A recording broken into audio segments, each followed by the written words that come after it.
Good evening, ladies and gentlemen, boys and girls. Welcome into another YouTube live show tonight. I am John Kurtz. Appreciate you all for joining me, waiting patiently, gathering in the chat.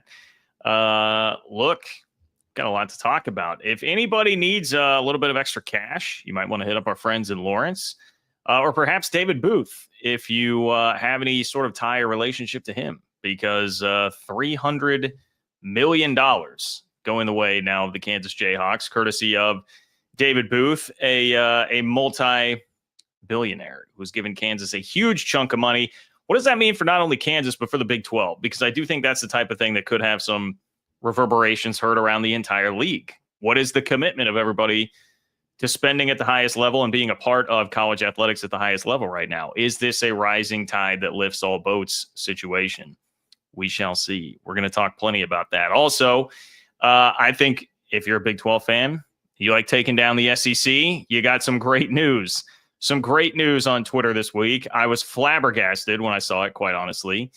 Plus a little bit of fun news sprinkled in there. So we're going to chat about that. Chance for the Big 12 to take down the SEC. And, man, an SEC coach that I have had an adversarial relationship with before. Actually, I thought, hey, made some great points, but made some great points in a I'm not sure that he meant to do that sort of way, and basically exposed the SEC, the Big Ten, and the entire way that the college football world is gravitating right now.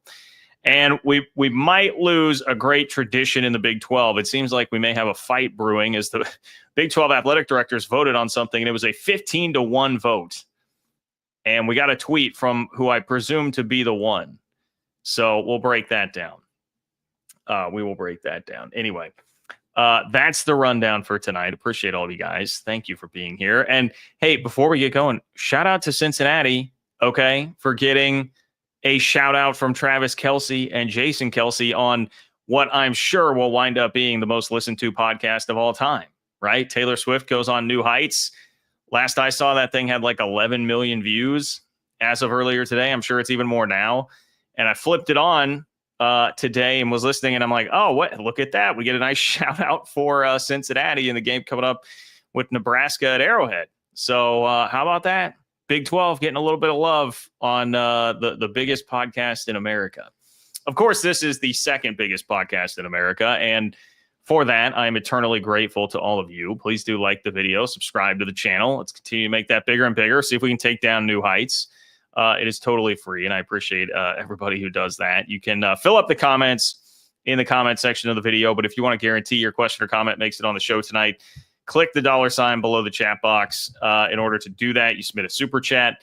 You will get your question or comment read on the show tonight, and I appreciate everybody who is able to support that way. You can also support the channel on Venmo.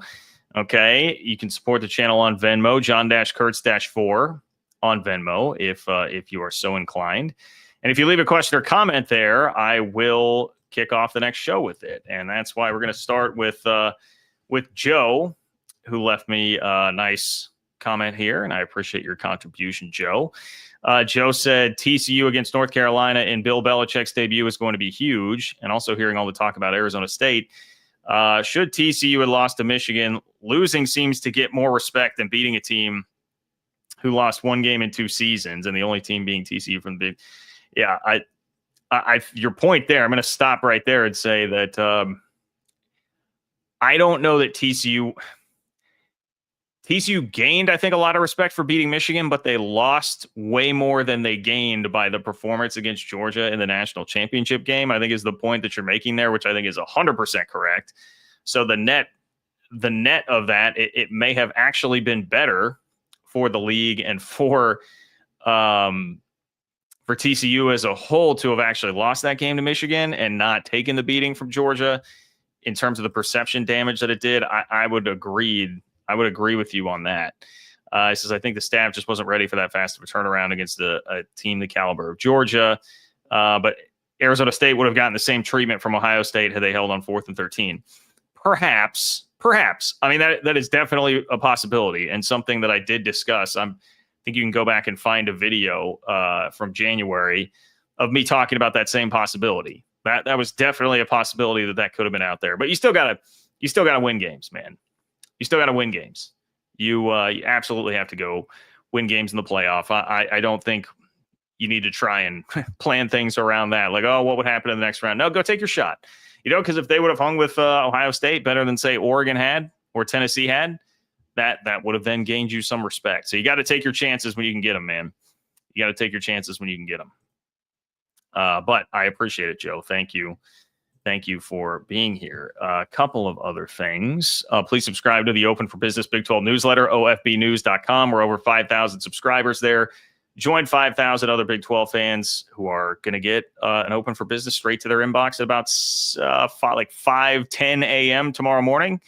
Okay, it'll be there waiting for you when you wake up, even if you're early to rise. ofbnews.com, or click the link in the description of the video to get signed up. And you guys know, partnered with SeatGeek now, so make sure and use promo code Kurtz if you are buying tickets on SeatGeek to get $20 off. I'm trying to get you $20 off. If you're buying tickets to college football games coming up later this month or early September, use that promo code Kurtz to get $20 off your tickets. I have the hookup for you guys there, okay? All right. I've got $20 for you. I do not have $300 million for you, unfortunately. I regret to inform you, but I mean, the Big 12 is ponying up some major money once again to have a seat at the big boy table in college athletics. And this is one that I think could force the entire conference to level up. This could take the entire conference and force it to step up its game. And did it create another candidate to be the school that absolutely runs this league moving forward? Let's discuss here, okay? Because don't look now, but as much as the Big 12 is maligned and people think of Big 12 schools as not being schools with super deep pockets and rich in tradition and money, athletic departments, blah, blah, blah. You look at what's happening in the league right now. I mean, Cody Campbell not only has a real seat at the table when it comes to the future of college athletics because of his position with the president, but he is also bankrolling a number one portal class for Texas Tech. He helped keep James Blanchard around away from Notre Dame. Right, Tech's pockets were deep enough to keep one of the architects of what has been happening there away from Marcus Freeman and Notre Dame, which certainly says something. They have built some of the most state-of-the-art facilities in the country, and they've already got 5-star commits lined up in the future. So Texas Tech is doing a lot right now by stepping up with money at a time when, like it or not, that's what it takes in college athletics. If you want to look around the rest of the Big 12, we know about BYU, the commitment that BYU has made. I mean, it was a multi-million-dollar price tag to get AJ DeBonsta signed up to play at BYU, number one recruit in the country. He is going to. They went out and landed Ryder Lyons, 5-star quarterback there. It didn't work out the way you'd want it to, but K-State gave Jerome Tang top 5 to top 10 NIL money in basketball to step up and try and go put a roster together. Like, you have schools in the Big 12 that are stepping up here in this era where the currency is quite literally currency. And now you can add Kansas to that list, man. Kansas gets one of the biggest individual donations, at least according to Kansas. But I mean, I was looking around a little bit today and found, like, the T. Boone Pickens donation back in 2005. I saw that got mentioned in the chat earlier. He donated $165 million to Oklahoma State in 2005, which was at the time believed to be the greatest individual gift to an athletic department in NCAA history. I mean, I realize we're 20 years past that, but $300 million, that puts in perspective what Kansas got here. They get $300 million from David Booth. Another good way, I think, to contextualize the money that Kansas just got is that $300 million is more than what Memphis was offering to join the Big 12. And we all kind of gawked at that number, right? Like, whoa, they're offering anywhere from $150 to $250 million to try and come into this league, depending on where you were looking. Any of that, less than 300 mil there coming from one donor going to one school. So this is not getting just a couple extra $1 million per year. A little bit different than that for Kansas. Now, David Booth has already donated money to Kansas. His name is on the stadium after all. They call it the Booth, David Booth Kansas Memorial Stadium. He gave them $50 million in 2017. I know that is not the only time he's given them money, but that's the other real big gift. He's a guy worth $2.9 billion, an investor. He founded Dimensional Fund Advisors. And I'm going to talk more about this later. I think a part of some of the tentacles of the story is, like, look, he's obviously a guy with a ton of money, but that is not unprecedented. I mean, we know about Cody Campbell, and I know Tech fans, you guys have told me there are other billionaires in this Texas Tech collective, right? But even like, I'm a K-State fan. I mean, K-State's got a billionaire booster in Paul Edgerly, who used to be a minority owner of the Celtics until very recently. Like, these are the types of guys, like, I think a lot of other Big 12 schools could tap into, but you got to have somebody that knows how to do it. And that's where Travis Goff, KU athletic director, deserves a lot of credit here to secure this. I think he's been really aggressive and very effective as an AD since he came into to Lawrence. First, let's talk about how they're going to use the money. Okay, you say, John, that's great. What's the money going to do? I assume everyone thinks like, oh, it'll just pay a bunch of players, right? Well, I mean, not totally. They're going to finish the next phase of the stadium renovation with $75 million of it, which that is, it's got to be a huge lift off of everybody's shoulders that you can finalize that. And look, even if you're a hater, you got to admit what they've done so far looks pretty good, and they definitely needed it. I mean, that stadium was an eyesore for sure. So they got a big chunk of that done. They're going to push through on the next phase now. And then there was no real specifics on where the 225, the rest of it would go, but just the most impactful aspects that it could be used was a quote I saw, future unknowns in college athletics. Look, guys, it'll help with revenue sharing for sure. And I think the bottom line here for Kansas is like, this just takes a lot of stress and pressure off of the entire athletic department and gives you more flexibility. Whereas if you are like, I continue to reference this, but Jamie Pollard has been the most vocal AD about the actual reality of the situation, which I think there are a lot of ADs across the conference that are in basically the same type of position that he is, but they're looking around like, man, where are we coming up with $20 million and then more? It's going to grow every year, but where are we going to do that every single year? And it might take university subsidies. It might take extra student fees, or we're going to be Northern Iowa. Like, if we want to keep competing like this, we've got to pay that money. How are we going to do it? So Jamie Pollard, the AD, by the way, at an athletic department that has been very successful in this NIL era, the last like 3 years where it's really been the true Wild West NIL era, Iowa State's been very successful. Second weekends of the NCAA tournament, winning Big 12 championships in basketball, football, getting to the Big 12 championship game, best season in school history. Like they've had a lot of success, but they are feeling that financial stress. And at Kansas now, this is going to, you alleviate a lot of that. I think it's also a place where it was probably important to alleviate some of that stress because, look, Kansas donors, whoever they're tapping into, they've been funding a stadium and they've been funding an elite basketball program. Neither of those obviously are cheap. And then now all of a sudden you're asking me more money for football because this football program suddenly has more life and a chance. Donor fatigue could become something. Well, now David Booth is taking care of a lot of that. And, we'll see the whole fair market value thing and what the College Sports Commission will be able to actually enforce there could dictate how valuable some of this money is and what other donors could do if you have everything at the university level and rev share taken care of. But this is where I say flexibility. You can be very adaptable to whatever that ruling is going to look like. However the new landscape shakes out, it helps a hell of a lot when and I saw, I believe Goff said it's more like a deferred thing. It's not like they're getting a $300 million lump sum. But when you've got a bunch of that money coming in every single year to help out, you just have so much more flexibility. And maybe you don't have to do things like, look, I mean, K-State and Iowa State are taking a payday to go play that game in Ireland, right?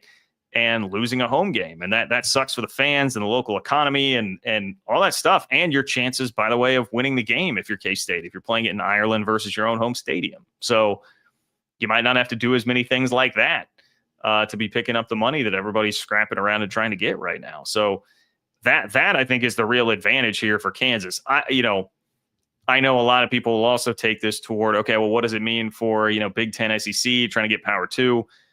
I'm sure it helps as far as like table stakes for like being in that game, giving yourself a chance. But I don't think this is enough on its own. But for Kansas, they had to get the stadium taken care of, and then you got to keep that basketball program up. You need the football program to get better. All of this will help that. So they've got to follow through with the results. I will say, great to have Cyclone Larry back on Twitter. Best tweet of the week was Cyclone Larry, who quote tweeted the $300 million announcement and said, man, think of how many AJ stores they can buy with that. Let that sink in for a moment. That was pretty funny.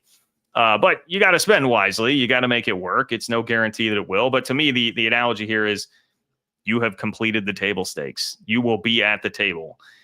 in big time college athletics, and not even necessarily from like a power 2 standpoint, but just competing at the highest level, competing for playoff spots, competing for national championships in basketball. If you wanted to do that, you need the money to rev share every single year. Kansas has that taken care of now for the foreseeable future. So that's huge, man. That's huge.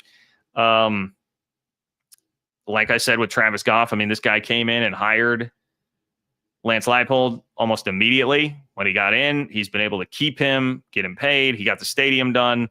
Now he has this big, massive donation. Now, we'll see what happens with basketball. Maybe he's going to have a tricky situation on his hands, depending on what happens with Bill Self's future, his health, if the program continues to sputter a little bit. But I don't think any of that's his fault right now. I mean, he's kept Bill Self around, so he's done an excellent job, man. And to me, this is like a warning shot to the rest of the Big 12. Okay, Kansas is here. Kansas is ready to compete. Again, not a guarantee that they're going to be a school that like runs the Big 12, but they're putting their best foot forward.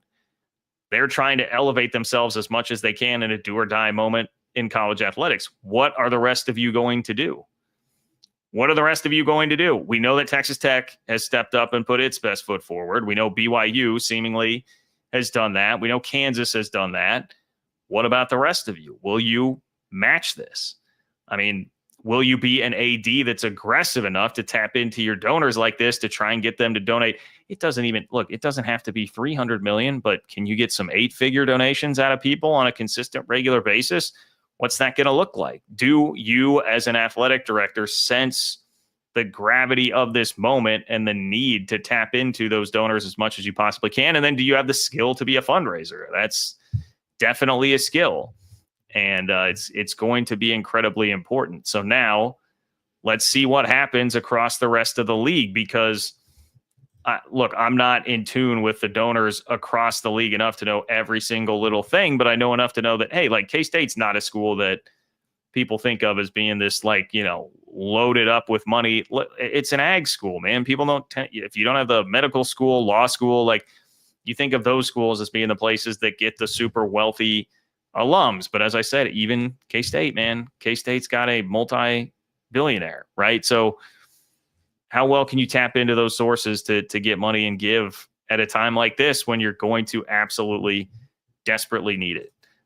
So Kansas has helped set the standard, along with obviously Texas Tech, in terms of pure money, pure spending, which, again, say what you will about it, like it or not, but that's what it's going to take. It's what it's going to take in college athletics these days. Competition tends to breed competition, bring out the best in everybody. We'll see if the rest of the Big 12 can match its game. Let's go to some super chats here. Appreciate all you guys. Click the $ below the chat box in order to do that. If you want to get a super chat and guarantee that you make it on. Evil Badger 72. What's up, Evil Badger 72? I like the name. Evil Badger 72 says, John, it looks like the Big 12 isn't going to get more than one team in the college football playoff. Only team in the top 12. Only one team in the top 12 in the AP poll. You're dreaming if you think the Big 12 will get multiple teams in the playoff. I think I wouldn't say it's likely. I wouldn't say that you go into any year saying that it's likely the Big 12 will get multiple teams, but I also don't think it's out of the question. I mean, look, if the ACC got 2 teams in and one of those was SMU last year, it can happen. Like what separates the Big 12, anybody in the Big 12 perception-wise from SMU? SMU was the butt of a lot of jokes at this time last year because of what they had done to pay their way into the ACC. Nobody was sitting around saying, oh yeah, that's a big time program. Like, it's not 1984. So they didn't have a lot of hype. If they can make it in, and especially like make it in with some controversy and get in over Alabama, and it can happen for the Big 12. But yeah, I mean, how BYU was treated, how Arizona State was treated, it certainly shows that it can be a long shot. But it would need to come from a group of teams that are considered to be some of the favorites here. I mean, if Texas Tech is trolling around for an at-large bid, people think, oh, they have a bunch of talent. They bought a bunch of talent. We know that's kind of a known commodity there. That you'll have a much better chance than like BYU last year did. K-State has been one of the teams considered to be the favorites. I think if K-State's there, they would have a much better chance.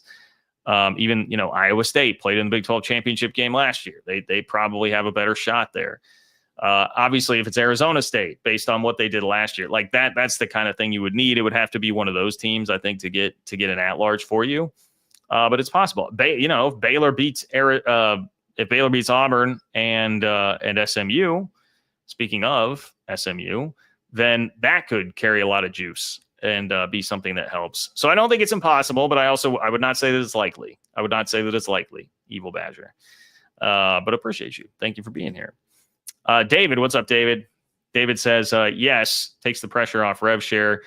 Too big for NIL. Jayhawks can now maximize rev share. Well, yeah, I mean, the thing with NIL is, like, as of right now, David Booth would not be able to give money directly in NIL to a player. It would have to be, what did I say his company was called? Something Advisors.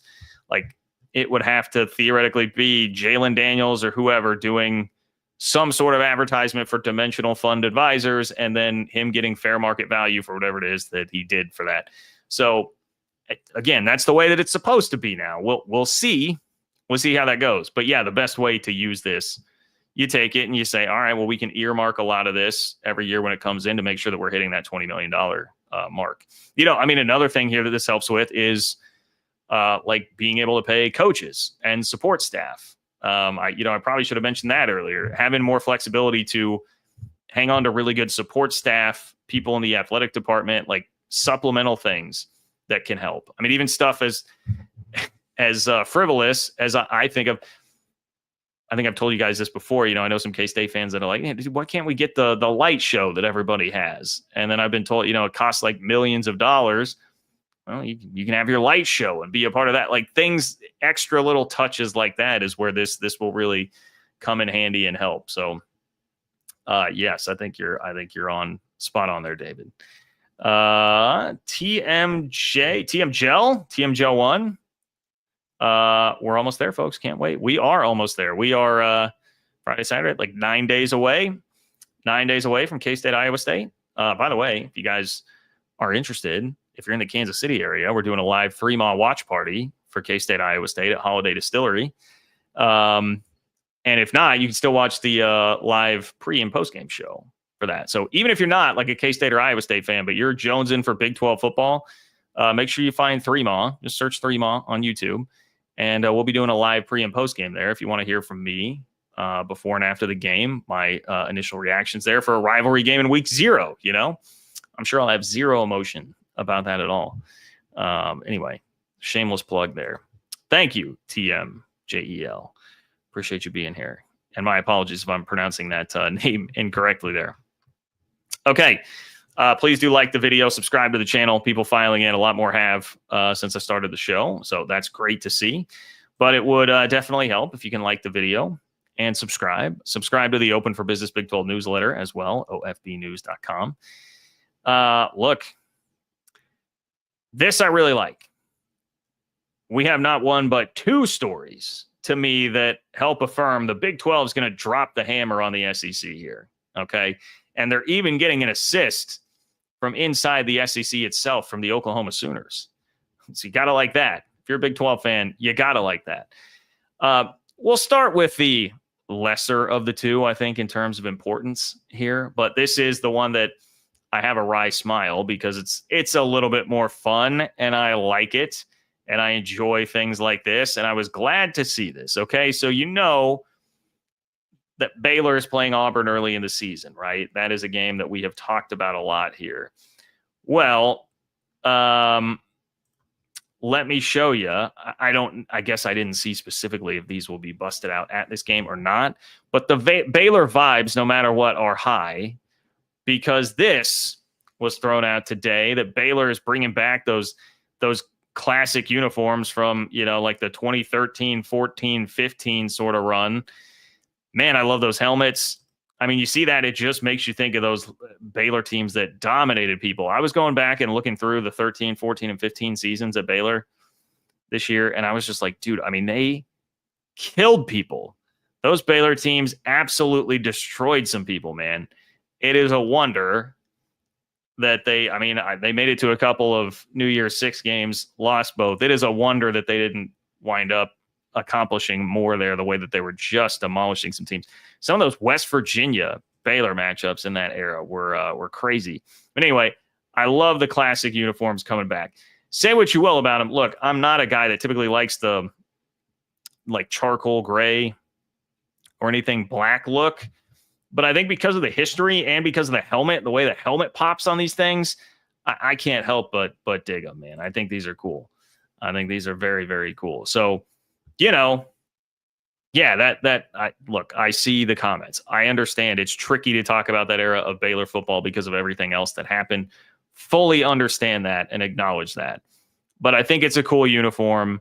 And if you're a fan, it's got to be so hard to like separate what's happening there. Oh, but I did have this note. They scored 73 points and had 864 yards on West Virginia the first time that they wore those uniforms in 2013. 73 points and 864 yards. That's crazy. Okay. Here's the more substantive part of all this. Baylor vibes are high. The Auburn vibes, dude, what is this? Okay, so this has been going around. It was a press conference with Derek Nix, who's the offensive coordinator at Auburn. But he was talking about how this goes play calling wise at Auburn with Derek Nix, the quarterback coach, Kent Austin, and then, of course, Hugh Freeze, who is Auburn's head coach. And to reiterate here, I'm reading from a tweet. To reiterate, Derek Nix, the offensive coordinator, handles first down strategy and play calling. Kent Austin, the quarterback's coach, handles third down strategy and play calling. And then somebody asked, like, who calls plays on second down? And the answer was, well, generally Hugh Freeze. Okay, so if you're keeping track at home, you've got what this tells you is the way Auburn is lining up here with Jackson Arnold, the new quarterback who seemed overwhelmed mentally last year at Oklahoma and was kind of a victim of disorganization and a bad offensive coordinator and all this stuff. They're throwing him out there on the road at Baylor, first week of the season, and he's going to get a play call from one guy on first down, a different guy on second down, a different guy on third down. I mean, is anybody else with me there that like doesn't seem like perhaps the greatest way to try and ingratiate your new quarterback into your offense on the road in what will be a hostile environment? I have thought Hugh Freeze is a pretty good coach. Auburn is a tough place to win. That is a psycho fan base. And I get it. If I were right in Alabama's backyard, I understand how that drives you psycho, especially when you've seen yourself win national titles before. But I still had a lot of respect and think Hugh Freeze is a good coach, but that just seems like too much, man. That seems too much. Derek Nix, the offensive coordinator, said of Hugh Freeze, head coach has the authority to overrule anything we say or do. It depends on how the game is going, but he's highly involved. To me, he's an outstanding play caller, and I've learned everything from him. Like, okay, that's fine. I mean, if the head coach is going to be there and can overrule something and you've got another guy calling it, but you're bringing in like a third guy and then assigning different downs. Maybe I'm getting too hung up on the assigning different downs part of this, but that just seems like it makes it even more confusing. Like, it just feels so much like the old adage, if you have two quarterbacks, you have none. I mean, if you have three play callers, do you have none? Too many cooks in the kitchen, dude. Too many cooks in the kitchen on that thing. Now, I'm sure, like, Auburn fans, or if you're going to be in the comments, SEC fans, I know I read into this. Thank you, AL.com. It's not terribly different from what Hugh Freeze supposedly did last year. But the Auburn beat writer there did mention that Nix handling first downs is new. He says that doesn't mean he wasn't doing it before, but it's not something Freeze mentioned publicly last season. So it seems like that may be a new addition. And I don't know. I have seen the two quarterback thing work horribly multiple times at K-State.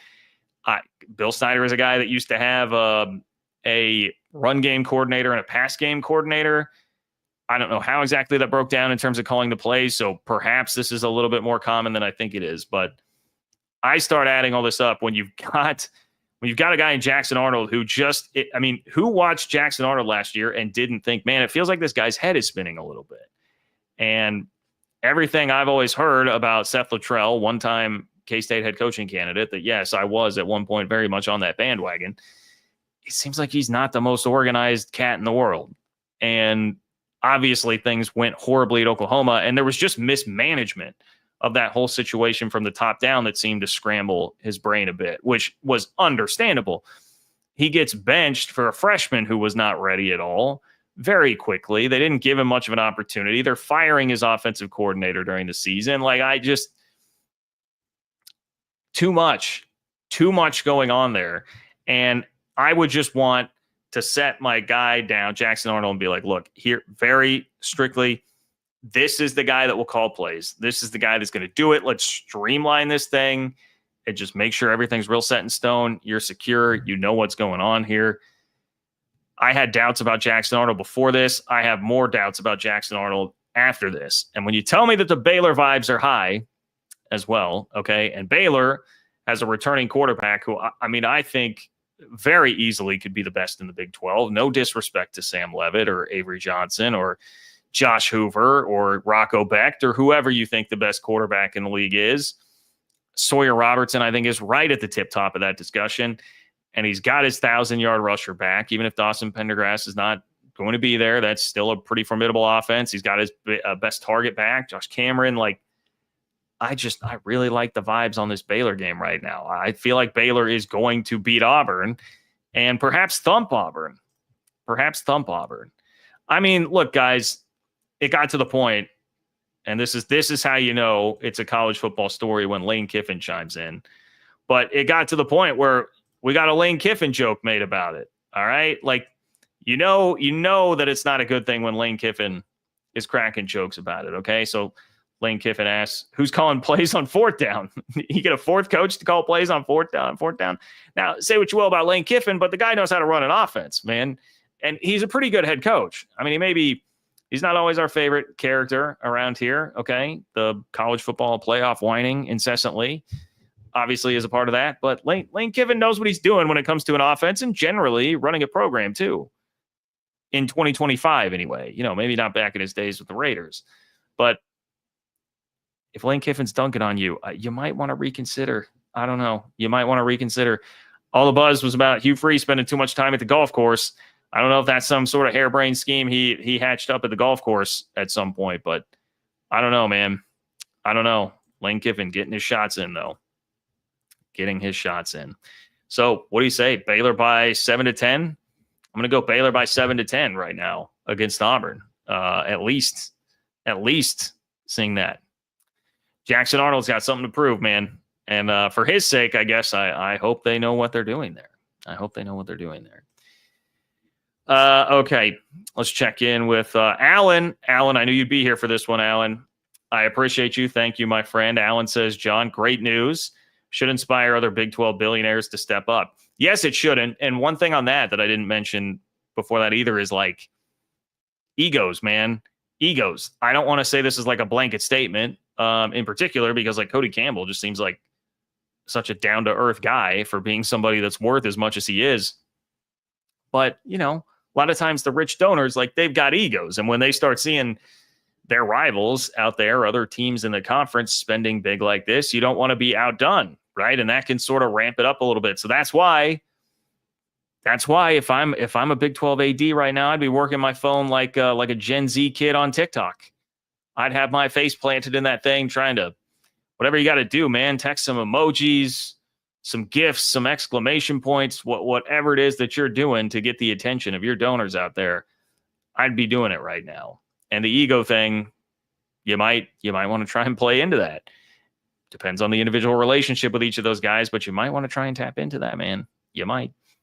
The Big 12 has been underestimated and can stand up to the rich SEC and Big 10. No way in hell KU ever joins the SEC or Big 10. The Big 12 is a better league. Alan is firmly a Big 12 loyalist. We love that about Alan around here. So thank you for that, Alan. And hey, congrats to your Jayhawks, man. It's a great week to be a Kansas fan getting that news. For sure. At this point, are they just going to name the can you just swap out Jayhawks for the David Booth like the Kansas David Booth? Would you? There's a good hypothetical question. This is the type of radio show I used to do back in the day. If it meant that your school was going to get $300 million, would you replace your mascot, like what you call the school, for the name of that guy? Right? Like if you were all of a sudden, you're not the K-State Wildcats anymore, you're the K-State Paul Edgerleys, but he gave you $300 million, would you make that switch? You got to switch out all the gear. Instead of a Power Cat, it's just like a Power Edgerly, change his face to it. Would you do that for 300 mil? That's my hypothetical for you today. Chat, what do you think? Alan, I appreciate you, man. Thank you. Thank you for setting me up to get that joke off, my friend. C. Casado. What's up, C. Casado? If schools like Iowa State are in the red, why don't they have concerts and other events at their stadium? Folsom Field in Boulder does it all the time. Yeah, I'd be interested to know what the like how much revenue they make off of that. What the business side of that is, like a cost benefit analysis. I mean, you do have to get the guy there. I know, Nebraska's done it. K-State's done it. K-State had the Zach Brown band there. I think John Curry was still around. That may have been close to 8-9 years ago, something like that. Places have done it. My question with that would be, is it enough of a moneymaker to make a huge difference? And if we're talking about like athletic departments in the red, I mean, like Arizona, that's a place that has got to be looking around like, man, where could we get a $300 million donation? Like Arizona's getting over $30 million a year in subsidies from the university right now. So yeah, a place like that would be like, hey, can we get one of those? How do we do that? But there are definitely schools that could use different revenue streams and try and get creative. Look, I'll say this, C. Casado, one creative thing that I saw, and it was actually Oklahoma that was getting made fun of as this was going around Twitter this week. But I've seen there were other schools, USC, Michigan, a lot of big schools seem to be doing this, like offering packages like, hey, for $700, you can stand in the back of the end zone during warmups and just like watch the guys warm up. Or the Oklahoma one that was particularly funny to me as somebody who's been in a billion press conferences over, when I was 10 years of working full time and covering K-State home and away. It was like $693 at Oklahoma games to get two people into the post-game press conference. Now, not like you can ask questions into the post-game press conference, but you get to stand there and watch. And I was like, man, I mean, I hate to break it to you guys. It's not that exciting. Like this, if you want to hear a lot of coach speak and maybe like a morsel or two that you could also just get on YouTube, because these things get posted on YouTube all the time, it's really not that exciting. We just sit in some chairs and the guy stands in front of us and asks the questions. You get the full experience basically on YouTube. It's really not that entertaining. I could count on maybe two hands the amount of times that it was like particularly entertaining to actually be in the room for a post-game press conference. But hey, I mean, if it's going to be the Brent Venables farewell tour this year and things aren't going to go well, then maybe it gets a little bit spicy and you could actually be there to see it. But anyway, C. Casado, that was a little bit of a tangent, but I appreciate your support of the channel, my friend, and I appreciate you being here. Definitely do. Okay, we've got still an SEC coach cooking, and by cooking I mean cooking his own conference, and is a Big 12 tradition actually on the table in terms of it could be chopped up and going away. We shall see. Let me answer this real quick because it sort of ties into where we're going next. Mando Frog, are you going to put your show on Apple Podcast anytime soon? There are discussions about that happening. I know a lot of you have asked. My fear has always been, hey, I've got YouTube monetized already. I don't want it to pull away too many viewers, but I think, long-term upside, being able to build an audio only stream for the show too is going to be, that obviously helps pull new people in too. So I do think I have finally been convinced to do that. Have a little bit of patience with it, but I think I'm going to get that up and running here hopefully before too long. So that is my answer to that. Thank you, sir. Okay, so speaking of, taking the show on the up and up, I would love for you guys to say hello to my good friends at SeatGeek. Football season is here, guys, and that means we all need to find good deals on tickets, all right? And the best place to do that is SeatGeek. Have to give a huge shout out to SeatGeek, the sponsor of today's video. With over 28 million downloads, SeatGeek is the #1 rated ticketing app. There are over 70,000 events listed on SeatGeek. So obviously college football is covered, but if you're a music guy like me, it's perfect for concerts. I'm buying a ton of concert tickets this fall. And I tell you what, I have my eye on those Holy War tickets for BYU and Utah coming up as well. And man, all you got to do is open up the app. It's perfect. You can go check what's going on here, find the green dots in the seat. That means they're good deals. Red dots, maybe not so much, but SeatGeek will help you find the best deals on seats depending on where it is that you are trying to sit. They're each rated on a scale of 1 to 10. Every ticket is backed by their buyer guarantee. And you guys know I'm here for you. I've got a code for you. Code Kurtz gets you $20 off your tickets. Again, that's code Kurtz for $20 off tickets at SeatGeek. $20 off your first purchase with promo code Kurtz. Make sure you just click the link in the description to download the app and have that code on hand and ready to go. Guys, I'm here to help you out. I've got your back. Hit up my friends at SeatGeek.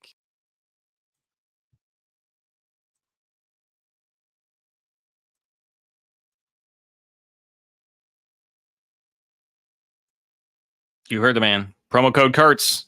Thank you, StreamYard, for the little delay there. Promo code Kurtz, guys. I'm going to get you $20 off your tickets, whatever game it is that you're going to this fall. I hope you're going to a lot of games. Use promo code Kurtz. Real quick, let's say hello to TM Gel 1 again. Have you heard the rumor Michigan is getting a 3-year postseason ban and 10 scholarship reduction? I have heard the rumor, but I saw it on a Message Board Geniuses post, which came from Tiger Board. So I don't think that that's likely to be accurate. I chuckle because Tiger Board, man, that takes me back. This is what dude, I wish just take us back to the early 2000s, the way college football was back then. But Tiger Board has been around since, the advent, 200 BC. And it's the oldest, weirdest looking, old school BBS format that you could have on the internet for a message board. I am shocked that it still exists. And it's just a staple of the old Big 12 days. Look, it's not a shot, Tiger Board. It's just that it makes me nostalgic for the old days when, I first started getting on message boards in 2002. And Tiger Board looked like the exact same way now that it did then. Anyway, all that to say, I think that is just a rumor that's not likely to be true. But hey, we'll see. Supposedly it's going to be announced tomorrow, right? I do believe that was the word. So we'll see. We'll see. But appreciate you. Thank you, my friend. Okay.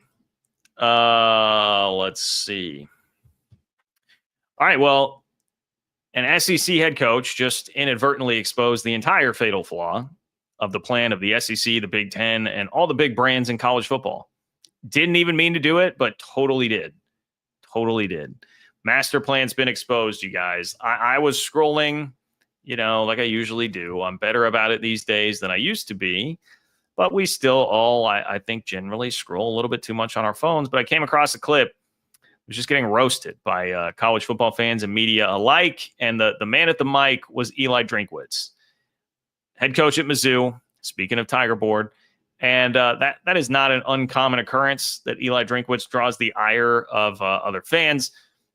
He's good at being a troll. I think a lot of times he knows he's doing that. Other times he's just kind of generally being goofy. His personality is one that attracts a lot of reaction, and he's good at eliciting reaction. This time, he was not really going for trolling or being a punching bag. This is about he clearly deeply believes this.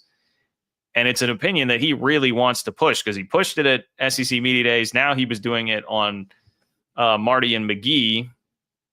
And his opinion is that he wants 30 teams in the college football playoff. Forget 16. Forget expanding to 16. He wants 30 teams in the college football playoff.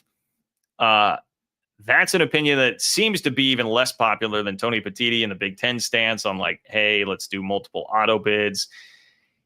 This time, Drinkwitz elaborated a little bit more. Okay, so if you want to know what Eli Drinkwitz had to say, have a listen here. Is it going to be best long-term for the fans in 5 years, in 10 years, that only 12% of college football is involved in a playoff? No, that's not going to be good. That's not going to be sustainable. There's 136 Division I playing football teams in college football. How do we give them the most access? And if I'm in the SEC and you're telling me, hey, what's the easiest path? An automatic, you have to win the SEC to make the playoff, or you have to be in a beauty pageant?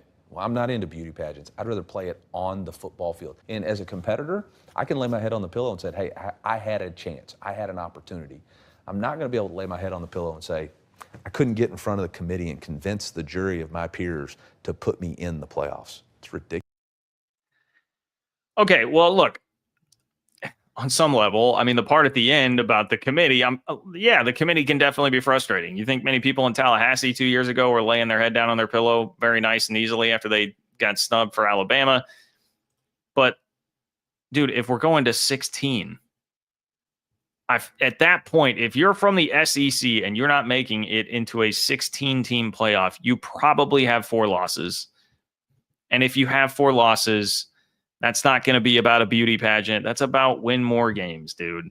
And the point that's really getting roasted, not just that part, but people are really like, hey, man, really what you're talking about is just that you need to go win. He says a lot about, like, we need college football playoff games on campus. That was another part of the quote that was going around. And people are like, yeah, dude, we have basically playoff games on campus. They're called November regular season games. They're great. They're amazing. They're great environments. Go win those games. So, I agree with a lot of the criticism there. I don't want a 30-team playoff at all. We're already so far away. From what college football used to be. I saw a post earlier today, or a tweet, that was about Florida State and how many great teams they had in the early 90s that could have won championships but didn't because they had one little slip up in the regular season and it cost them. And that used to matter in college football, and we have come a long way from that. That is not accurate anymore. Okay. So I'm here for all I don't like that opinion from Eli Drinkwitz. I appreciate that. I mean, he's defending it pretty fervently, but it feels a lot like a guy who's like, hey, I want to be able to go 8-4 and make the playoff. Okay. And I don't think anybody really wants a product that's that watered down. But here's what everybody's missing from this. Okay. What's happening there is an SEC program and an SEC head coach is being like, dude, I don't want to get left out. Like, I don't want to get left out of the playoff. Like, I am an SEC school. I lead an SEC school. It should be my birthright that I get into the playoff. And we're going to have a bunch of big name coaches and big name programs that get left out of the playoff every year. And they're going to be really upset about that. That's essentially what he is saying. And this is exactly the point that I and many others have made about where this sport is going long term, that is going to produce diminishing returns on wherever it winds up, Super League or just AFC, NFC with the Big Ten and the SEC. You're going to have so many big brands condensed in there, because even if it's the latter and you're doing AFC, NFC, you will be adding Notre Dame, Clemson, Florida State, Miami, North Carolina. You'll be adding those schools into those conferences that already have so many big time schools and brands there. There will be so many that mathematically it will be impossible for many of them to be satisfied. Like, mathematically, it will force schools into having losing seasons that are big brands accustomed to winning. And what you'll get is a lot of Nebraskas and Oklahomas. And so what Eli Drinkwitz is like sounding the alarm on is like, hey, if we keep going this way, and instead of breaking out these nice, like, regionalized conferences where you could have an Oklahoma win the Big 12 a lot of years and be happy as a program, instead of going 500 in the SEC and being despondent, a lot of fan bases are going to get really upset and check out because they're not going to be able to compete because we have condensed too many brands, and we will eat each other up and spit each other out. And that's going to reduce long-term interest in the sport, among many other things that would obviously happen in that scenario with how many people you'd be cutting out. But, like, I just had to laugh. I was like, man, Drinkwitz basically with this point is like really making the point that we're going to be in trouble here because we'll have too many fan bases checked out. And I want to scream at him, like, yeah, well, tell your commissioner to chill out on everything that he is doing, and tell him to tell the Big Ten commissioner to chill out on everything that he is doing, his buddy, his partner in crime, Tony Petitti, because all you're going to do is get your schools in this position where, like, yeah, that will be an issue, man. That will be a huge issue. Great comment from Bracket Cat. Yeah, maybe think of that back in 2011, Mizzou, before you joined the SEC. Yes, absolutely. Absolutely. Red Wine, I mean, look, I think the point is, have you been happy as a Nebraska fan for the last 15 years? Yes or no? Have you been happy as a Nebraska fan for the last 10 or 15 years? It's been a miserable existence, man. You guys, as a program with national championship history, have been, I mean, arguably like a bottom 5 to 10 Power 5 program. That's the point I'm making. I'm not making any point about what may or may not happen this year. But Oklahoma, short-term example, Nebraska, long-term example of programs that have floundered in bigger conferences. What's going to happen if you start, Auburn, like I made the point about Auburn, they're already as crazy as they are now. If you plug up the SEC with even more big brands there and put them in that Super League, Auburn fans are going to go, they'll be firing a guy after week 4 instead of every other season. So you will have a lot of issues with schools, their satisfaction, the engagement of fan bases, and that will affect the long-term viability of this thing. Just as Drinkwitz is trying to make the case that it will lead to that right now, which if you keep the conferences at least as it is right now, I mean, it still seems viable enough. But yeah, I mean, there will be these types of issues that you're going to have to deal with, unless the way you can angle away from all that, not have to worry about all that, is if you go to a Project Rudy type of model. Okay. If you go to a Project Rudy type of model, don't need to worry about any of this. Bring everybody back to regionalized conferences, play old rivals again. Not have it be completely condensed and packed with conferences full of too many big brands and just like bloated schedules where everything's, the other point he's making about a beauty contest. What's really hard for a committee to decipher is when everybody plays freaking unbalanced schedules that are unbalanced as hell because of how many teams are in every league. Like, it's literally impossible to not give some schools a total advantage, just a kiss of a schedule every year. So yeah, man, I mean, it just to me was like so, and I don't really blame Drinkwitz for that. He's not the one making all of those decisions at a high level. But to me, it was just so funny and emblematic of like what college football is right now, where it's at, where it's like you've got a coach going off on this and not even realizing, at least I don't think, not even realizing like the irony of what it is that he's saying about the issues with everything. So anyway, good to talk a little Eli Drinkwitz today, huh? Good to talk a little Eli Drinkwitz today. Okay, please like the video, subscribe to the channel. Appreciate everybody that is here right now. You can subscribe to the Open for Business Big 12 newsletter at ofbnews.com. Click the link in the description of the video to find that as well. Make sure if you need tickets, SeatGeek, promo code Kurtz will get you $20 off. And John-Kurtz-4 on Venmo. If you want to leave me a question or comment there, if you're not watching live and you want to make sure that you get a question or comment in, I'll kick off the next show with it. Final thing today, the Big 12 has the SEC to thank for potentially losing one of its best traditions. Yes, thank you, SEC. And, well, frankly, the Big 12 has gambling to thank for gaining a new one, okay? At least there's a new tradition to gain here. So let's start with this. Ross Dellinger kicked all of this off. Yahoo Sports, one of the best in the game, if not the best, when it comes to newsbreakers. And this kind of made me chuckle because it made me think back to last year, man. It made me think back to everything that happened last season.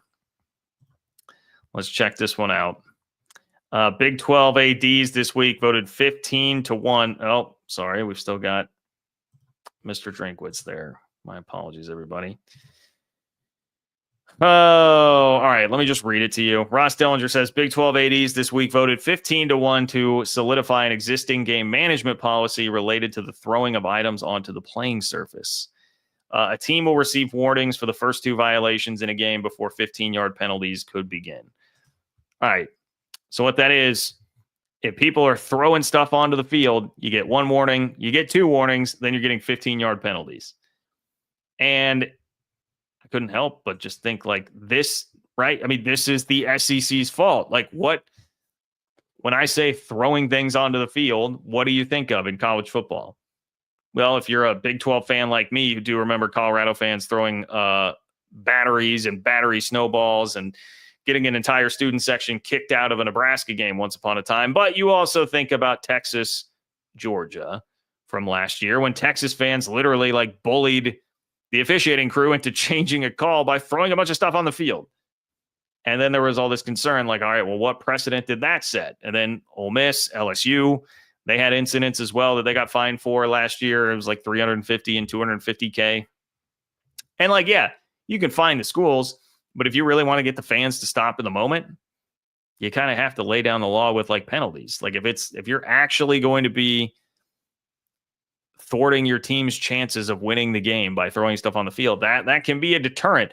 So, I know I saw some grumbling about this. Like I get why the Big 12 would feel the need to do this. If you really want to make sure that you've got a deterrent from fans doing this, this is the way.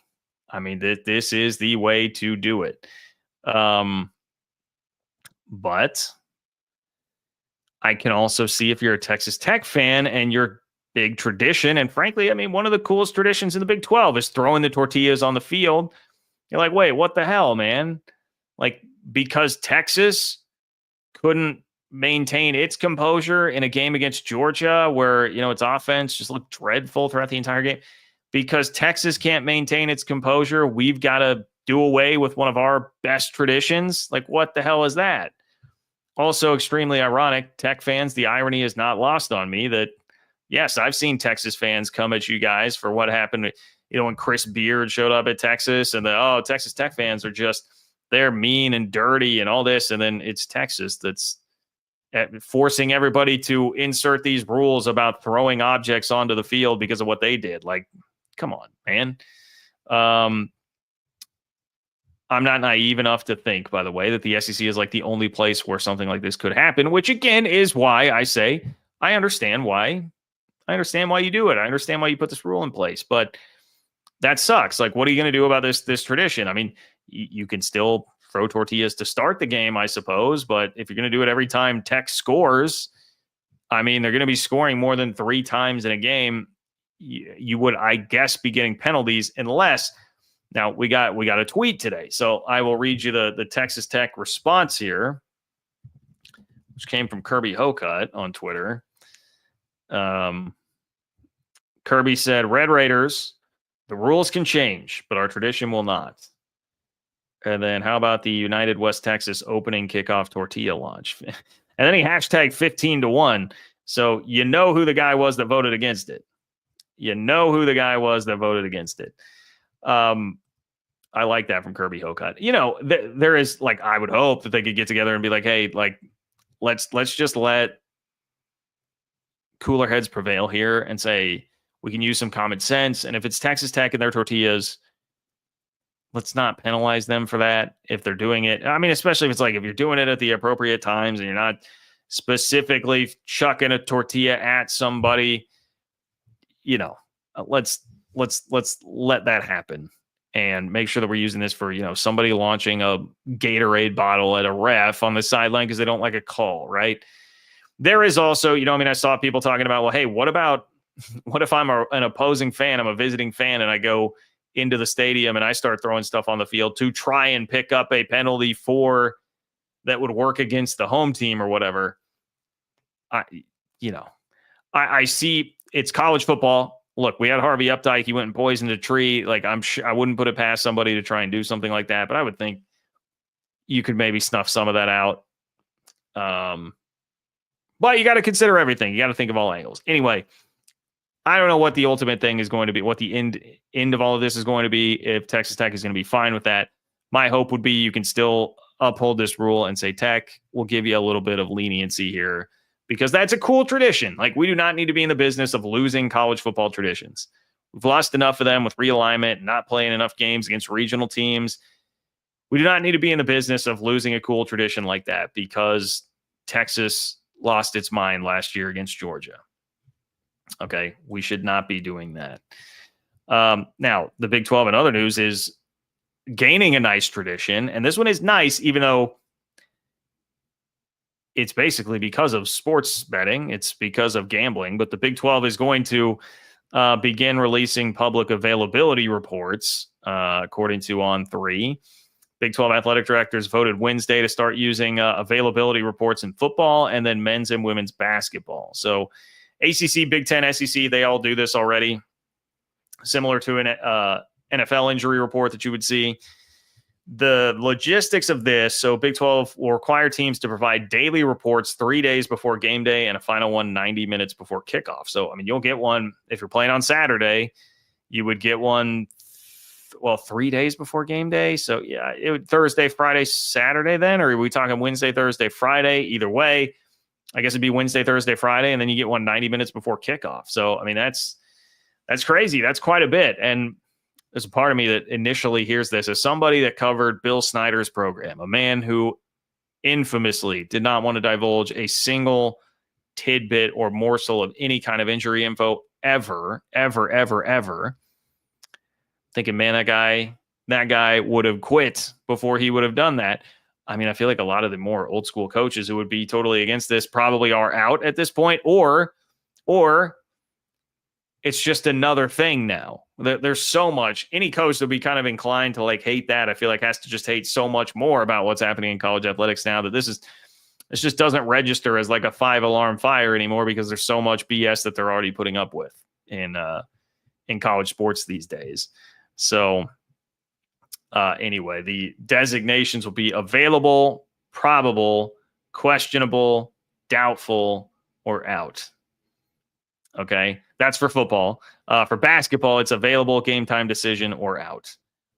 So from a media content standpoint, I love it. You know, that was half the deal with I talked about press conferences being boring earlier, right? Not paying $700 to go see a press conference, but half the battle and half of what you were trying to do in a Bill Snyder press conference back in the day was like, can you find some creative way to pull any little teeny tiny bit of injury info out, or like from a player, or I mean, we didn't really get assistance with Coach Snyder, so you couldn't really do that either. Like, is there any way we can secure some little morsel about an injury from something? So now you just get it right out there, have a better idea. You know, theoretically, yes, I suppose you could be lying about it. But, you know, let's cut to the chase. This is all happening because of gambling, for sure. Jim Phillips admitted this when talking about the ACC doing it recently. He said there's stresses on our student athletes from individuals who are trying to get information. Sometimes it's pretty innocent. They just want to know because they're a big fan, but other times it leads into the gambling and sports wagering path.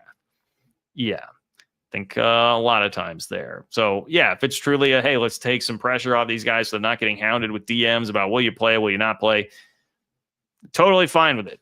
I'm cool with that. I understand it's a reality. And again, from a content standpoint, from a curiosity standpoint, it will be very helpful. Instead of having to like scour Twitter for different beat writers, specific injury reports on guys and what they're hearing from people, this will streamline a lot more of that. It will make my life easier. At least I will say that. And I hope it makes the life of these student athletes easier as well. Okay, let's see. I think we got a couple other super chats to finish up with here. Steve, what's up, Steve? Great to see you. Also important to remember, John, an 8-4 SEC team most likely went 5-4 in non-cupcake games at that point. Get the hell off my TV. I love that. That's a good bumper sticker. Just put an SEC logo and say, get the hell off my TV. Yeah, I mean, you're totally right. Like I shouldn't say most. I mean, look, if you are Kurt Signetti right now, you'd be saying, yes, that's absolutely true, because the SEC scheduling philosophy is to schedule a bunch of rummies. Now, not everybody's doing that. Not everybody is doing that. Texas is playing Ohio State to kick off the season this year, but there are certainly a healthy amount of those. And you could very easily see a scenario where someone's 5-4. I would point the finger more so at like Big Ten teams with this, because that 5-4 could also be, you would say non-cupcake, but you have a way better chance of getting some very tasty pastries in the Big Ten conference schedule than you do in the SEC. It's going to be a lot more consistently tough in the SEC. Big Ten, man, you can slum through the bottom 2/3 of that conference and deal with like one of Penn State, Ohio State, or Oregon and call it good. I mean, look, Exhibit A, Indiana last year. So that would really be where I would point the finger the most. And like, yeah, we don't need those 8-4 teams getting into the playoff. I'm totally with you on that. I am totally with you on that. Appreciate the support. Thank you for being here.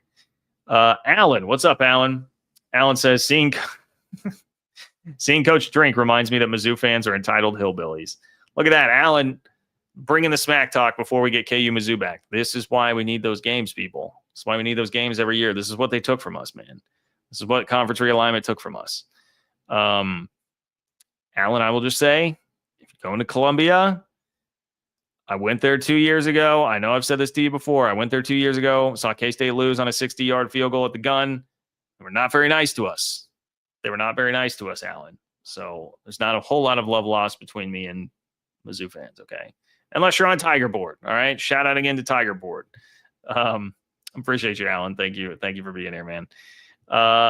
C. Casado, are less children playing football because of the dangers? Oh, man. Big picture question there. I have no data to support that at this point or any real great anecdotal evidence of that. I really have no idea. It probably takes like a full generation for us to really see that if it happens, right? I would think we're still, because the concussion talk really started. When did we really heat up with that stuff? Like mid to late 2000s, maybe like late 2000s. I feel like we're probably still like another decade out from seeing a lot of the results of that, if that's where it's going to go. Mando Frog, what's up, Mando Frog? Again, love that name. Can't wait for the TCU Baylor Chrome helmet battle. TCU silver or purple versus Baylor gold. Gonna make that game even more nuts. Hey, I'm for that, man. I would support that. I saw Mando Frog. I guess this probably won't be one that you love, but I was reminded going back through those old games because this Baylor did win this. It was 62-59. Did Baylor win that 62-59 game? I'm pretty sure they did. I had forgotten about that game when I was going through the archives looking at all that. So I'm here for another one of those. Baylor and TCU want to play a 62-59 game with, maybe the two best offenses in the league and do it wearing the Chrome Domes.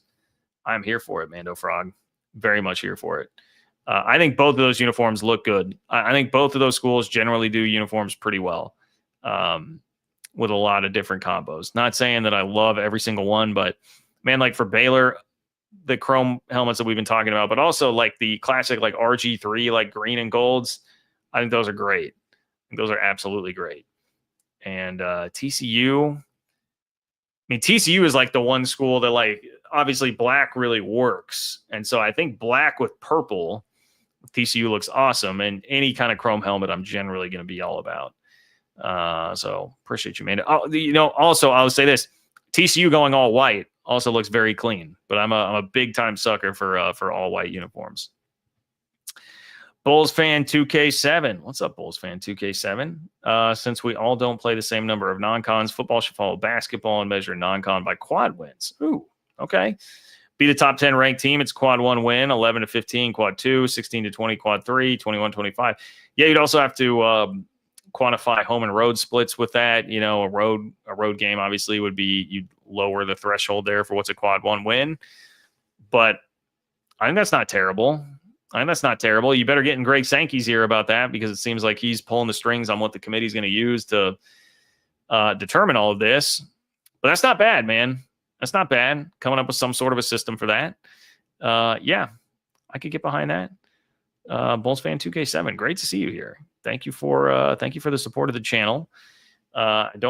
I say that because I don't recognize your name here, but great to have you. Same with Mando Frog. Hadn't seen you before today. C. Casado. A lot of new folks in here, man. Good stuff tonight from everybody. Thank you for being here. Thank you for your support of the channel. Okay, yeah, sorry, Mando Frog. My apologies there. I'm back to the general chat now.